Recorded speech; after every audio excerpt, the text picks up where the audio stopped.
স্ত্রীর সঙ্গে আর কি করো, স্ত্রীর সঙ্গে মজাক করুন, পানি ছিটিয়ে দেন, যেন পৌষ মাসে ছিটিয়ে দিও না, মারামারি হলে আমি জানি না, আমি বৈশাখ মাসে বলছি।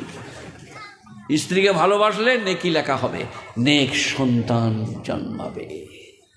আই লাভ ইউ, ভালো আছো, এক কাপ চা করে নিয়ে এসো, তুমি একটু খাও আমি একটু খাই, একটা ডিম সিদ্ধ করে নিয়ে এসো, হাফ হাফ খাই, নেক সন্তান জন্মাবে, ঘরটা জান্নাত হয়ে যাবে।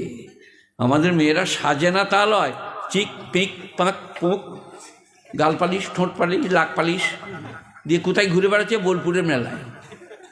ফেরেশতারা বললে ধর ধর, লেগে লেগে ওর নামটা লেগে রাখ। তারপরে চলে গিয়েছে খালা, ফেরেশতারা কবরে বললে স্ট্যান্ড আপ, দাঁড়াও। বলে আমি কিছু করি নি বাপ, আমি নামাজ রোজা স্বামী ভক্তি। বলে গাল পালিশ ঠোঁট পালিশ লাগিয়ে কোথা গেলি? বলে হ্যাঁ একদিন হয়ে গেল গো, বোলপুর মেলা গেল। বলে এবার রেডি হওয়া, গাল চেঁচে দুবে বেরে, ফাবড়া করে গাঁইতি করে চলবে না। স্বামীর জন্যে গাল পালিশ, ঠোঁট পালিশ, নখ পালিশ, চুল পালিশ, স্বামীর জন্য নেকি লেখা হবে। বিশ্বনবী বলেছেন, স্ত্রী দেখে যদি স্বামী খুশি হয়, সে বিবি জান্নাতি। আহা হা, কত সহজ। মেয়েদের জান্নাতে যাও, আসসালামু আলাইকুম, ভালো আছেন, একটু চা করে দেবো, মানে বেশ ভালো ভাষায় বলতে হবে তো।